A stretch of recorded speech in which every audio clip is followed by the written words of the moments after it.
हरे कृष्णा दोस्तों, कैसे हैं आप सब। दोस्तों, मान लीजिए आप अपने गांव के मुखिया हैं। अचानक एक दिन आपके सामने दो लोग अपनी समस्या लेके आते हैं। समस्या यह है कि एक इंसान ने दूसरे इंसान को कुछ बहुत ही कीमती देने का वादा किया हुआ था। अभी बहुत समय बीत जाने के बाद भी वो इंसान अपना वादा पूरा नहीं कर रहा है। ये बात सुन के आप क्या करेंगे?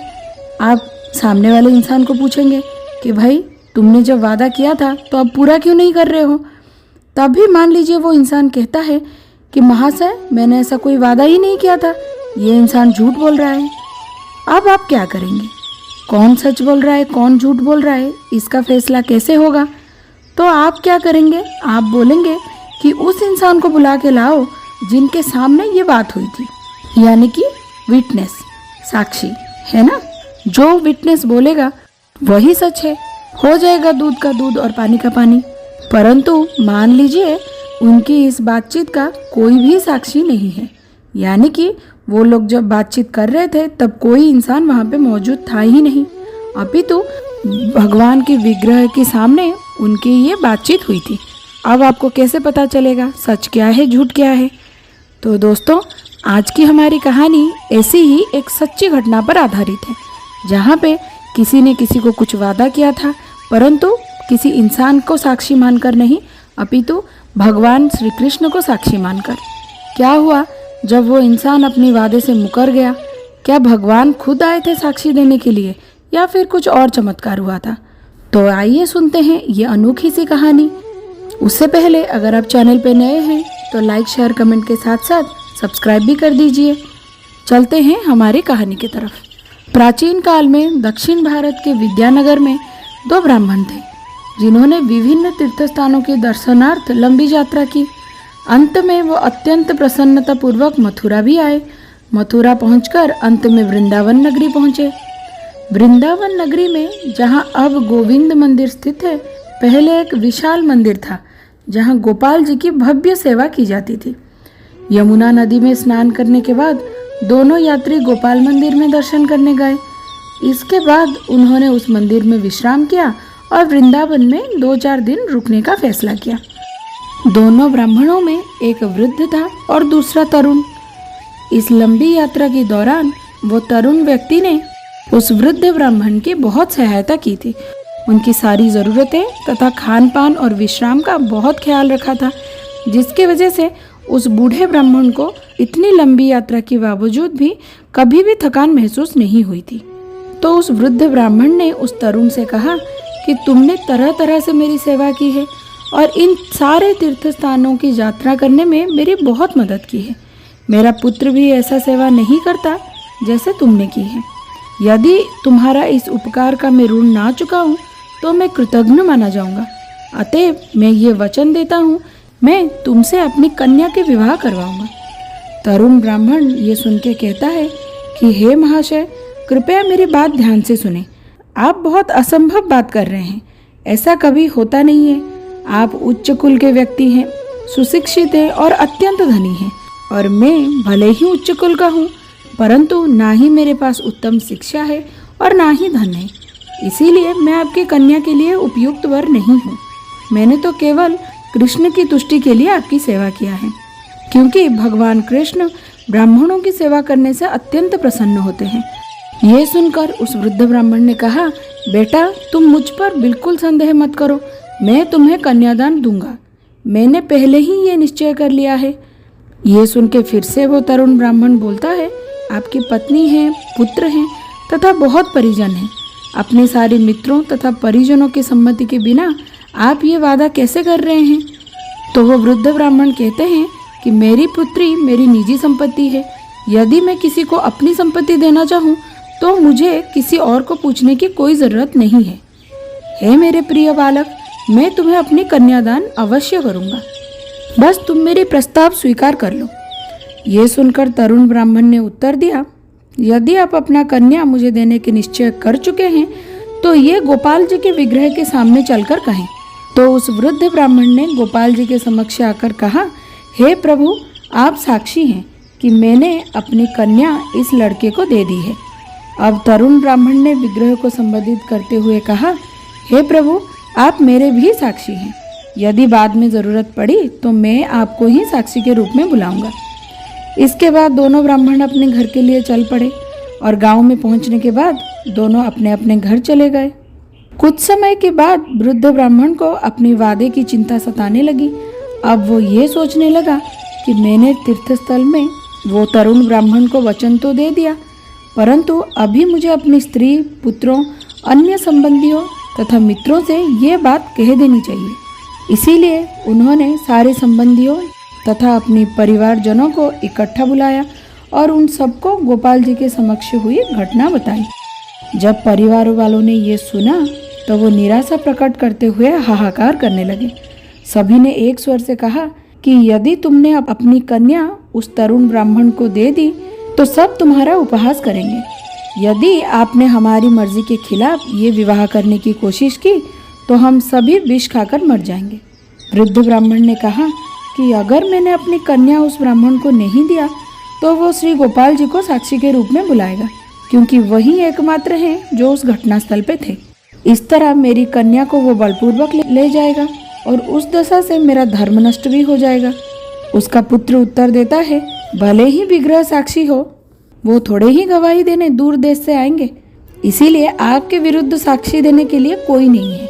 आप इस विषय में चिंता ना करें, अपितु जब आपको पूछा जाए क्या आपने कभी ये वादा किया था तो बस आप इतना बोल दीजिएगा कि मुझे तो कुछ स्मरण ही नहीं है कि मैंने क्या वादा किया था। इस तरह से आप असत्य भी नहीं बोलेंगे और ये विवाह भी टल जाएगा। कुछ दिन ऐसे ही बीत गए। एक दिन वो तरुण ब्राह्मण वो वृद्ध ब्राह्मण के घर आता है और उसको प्रणाम करता है। फिर अत्यंत विनीत भाव से हाथ जोड़कर वो इस प्रकार बोलता है कि आपने मुझे अपनी कन्यादान का वचन दिया था, किंतु अब आप इस बारे में कुछ नहीं बोल रहे हैं। आपने क्या निर्णय लिया है? ये पूछे जाने पर वो वृद्ध ब्राह्मण मौन रहते हैं। इस अवसर का लाभ उठाकर वृद्ध ब्राह्मण का पुत्र उस तरुण ब्राह्मण को मारने के लिए लाठी लेकर बाहर निकल आता है और बोलता है, अरे नीच, तू मेरे बहन के साथ इस प्रकार विवाह करना चाहता है। उसके हाथ में लाठी देखकर बेचारा तरुण ब्राह्मण डर जाता है, किंतु अगले ही दिन उसने गांव के सारे पंचों को एकत्र किया और अपनी समस्या सुनाई। अब गांव के लोगों ने वृद्ध ब्राह्मण और उसके परिवार को भी सभास्थल पर बुलाया। तत्पश्चात तरुण ब्राह्मण ने उनके समक्ष सब कुछ विस्तार से बोलना शुरू किया कि कैसे इस महाशय ने उनके कन्या मुझे देने का वचन दिया था, किंतु अब वो अपना वादे से मुकर रहे हैं। कृपया इन्हें पूछें कि वो ऐसा क्यों कर रहे हैं। वहाँ पर एकत्रित सभी लोगों के पूछने पर वृद्ध ब्राह्मण ने कहा कि महाशय, मुझे तो ठीक से स्मरण ही नहीं है कि मैंने ऐसा कोई वचन भी दिया था। जब वृद्ध ब्राह्मण के पुत्र ने यह सुना तो उसे शब्दों को तोड़ने मरोड़ने का अवसर मिल गया। वो सबके समक्ष खड़ा हो गया और बोलने लगा कि मेरे पिता तीर्थ यात्रा करने के समय अपने साथ प्रचुर धन ले गए थे। इस धूर्त ने उस धन को ले लेने की ठान ली और मेरे पिता को कुछ खिला पिला के पागल बना दिया। सारा धन तो वो ले ही गया, अब उसकी नज़रें मेरी बहन से विवाह करने पर है, इसीलिए ये ब्राह्मण ये वादे का झूठा नाटक कर रहा है। ये सुनकर सभी द्वंद्व में पड़ गए कि कौन सच बोल रहा है और कौन झूठ। इसी समय वो तरुण ब्राह्मण बोलता है, मुझे इसी बात का संशय था कि इनके परिवार वाले इस विवाह के लिए कभी भी राजी नहीं होंगे। मैंने इन्हें बार बार मना भी किया था, परंतु इन्होंने जिद पकड़ ली और इतना ही नहीं, इन्होंने भगवान श्री गोपाल को साक्षी मानकर मुझसे ये वादा किया। अब ये मेरे साथ साथ मेरे भगवान का भी अपमान कर रहे हैं, जो मैं बिल्कुल भी सहन नहीं कर सकता। यह सुनकर वो वृद्ध ब्राह्मण के पुत्र ने कहा कि ठीक है, यदि तुम ये कह रहे हो तो स्वयं गोपाल जी को साक्षी के रूप में यहाँ तक बुलाकर लाओ, तो मैं अपनी बहन का विवाह तुमसे करवा दूंगा। यह सुनकर वो वृद्ध ब्राह्मण सोचने लगा, क्योंकि भगवान कृष्ण अत्यंत दयालु हैं, वो निश्चय ही मेरे कथन को प्रमाणित करने हेतु आएंगे। नास्तिक पुत्र ने सोचा कि गोपाल के लिए ये संभव ही नहीं है कि वो यहाँ आकर साक्षी दे। ऐसा सोचकर पिता तथा पुत्र दोनों ही सहमत हो गए। इस बात पर गांव की पंचों ने भी सहमति दे दी। सभा समाप्त होने पर वो तरुण ब्राह्मण वृंदावन के लिए चल पड़ा। वहां पहुंचकर सर्वप्रथम उसने विग्रह को सादर दंडवत प्रणाम किया और उन्हें फिर विस्तार से सारा वृत्तांत कह सुनाया। उसने कहा कि हे प्रभु, आप ब्राह्मण संस्कृति के रक्षक हैं और आप अत्यंत दयावान भी हैं। अतएव आप हम दोनों ब्राह्मणों के धर्म की रक्षा करने मेरे साथ साक्षी के रूप में चलिए। मैं उनकी कन्या को पत्नी रूप में पाकर सुखी बनने की बात नहीं सोच रहा। मैं तो ये सोच रहा हूँ, उस ब्राह्मण ने आपके सामने एक वचन लिया और उसी वचन को वो अभी तोड़ रहा है। यही बात मुझे अत्यधिक पीड़ा पहुंचा रही है। इसीलिए कृपया आप इस मामले में साक्षी बने और मेरे साथ चले। कृष्ण ने उत्तर दिया कि हे ब्राह्मण, तुम अपने घर लौट जाओ और वहाँ सारे लोगों को बुलाकर एक सभा करो। तुम मेरा स्मरण मात्र करना, मैं वहाँ निश्चित रूप से प्रकट हो जाऊँगा और उस समय में दिए गए वचन का साक्षी बनकर तुम दोनों का सम्मान का रक्षा करूँगा। तरुण ब्राह्मण ने उत्तर दिया, हे प्रभु, भले ही आप चतुर्भुज रूप में प्रकट हो, तब भी उन लोगों में से कोई भी आपके वाक्यों पर विश्वास नहीं करेगा।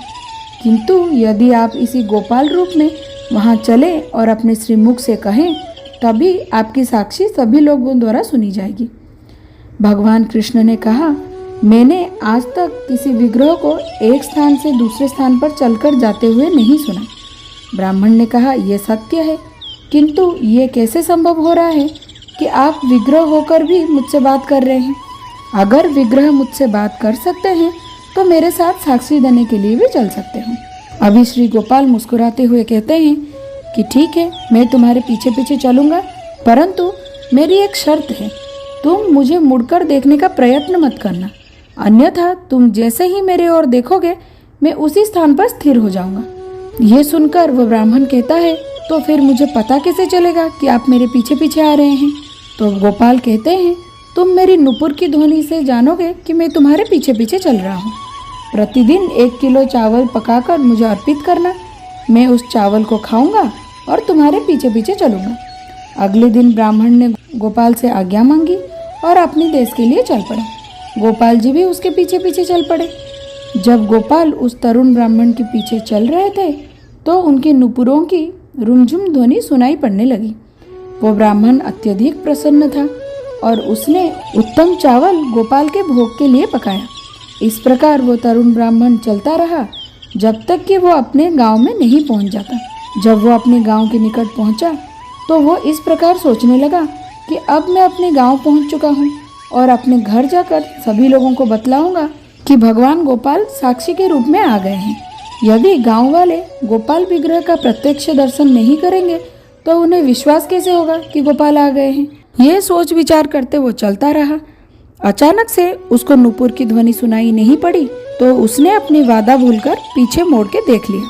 तो वो ये देखता है कि पूर्ण पुरुषोत्तम भगवान गोपाल मुस्कुराते हुए वहीं खड़े थे। भगवान ने ब्राह्मण से कहा, अब तुम घर जा सकते हो, मैं यहीं रुकूंगा और कहीं नहीं जाऊंगा। ये सुनकर सारे लोग आश्चर्यचकित हो उठे और हर कोई गोपाल जी को देखने के लिए भागने लगा। लोग भगवान गोपाल की सुंदरता देखकर अत्यधिक प्रसन्न थे और जब उन लोगों ने ये सुना कि सचमुच भगवान चलकर आए हैं तो उन सब के आश्चर्य का ठिकाना ना रहा। तब वह वृद्ध ब्राह्मण भी परम आनंदित होकर गोपाल के सम्मुख आया और तुरंत ही दंड के समान पृथ्वी पर गिर पड़ा। इस तरह गांव भर के निवासियों के समक्ष गोपाल इसकी साक्षी बने कि वह वृद्ध ब्राह्मण ने अपनी कन्यादान की संकल्प ली थी। विवाह संपन्न हुआ और भगवान ने उन दोनों ब्राह्मणों को बतलाया कि तुम दोनों ब्राह्मण जन्म जन्मांतर से मेरी सनातन दास हो। मैं तुम दोनों की सच्चाई से अति प्रसन्न हुआ हूँ, अब तुम वर मांग सकते हो। इस तरह दोनों ब्राह्मण ने अत्यंत प्रसन्नतापूर्वक ये वर मांगा कि आप कृपया यही रहें, जिससे सारे संसार के लोग जान सकें कि आप अपने सेवकों पर कितने कृपालु हैं। इसी तरह साक्षी देने के लिए आए हुए गोपाल का नाम साक्षी गोपाल पड़ा। अंत में राजा ने भी आश्चर्यजनक बात सुनी और उन्होंने एक सुंदर मंदिर बनवा दिया और नियमित सेवा प्रारंभ करवाई। इस तरह गोपाल जी साक्षी गोपाल के नाम से अत्यंत विख्यात हो गए।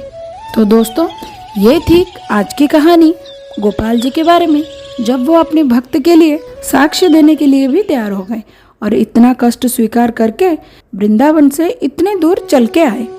आज की कहानी आपको कैसी लगी कमेंट सेक्शन में बताइएगा ज़रूर। मिलते हैं अगले वीडियो में और एक नई कहानी के साथ। तब तक के लिए हरे कृष्णा।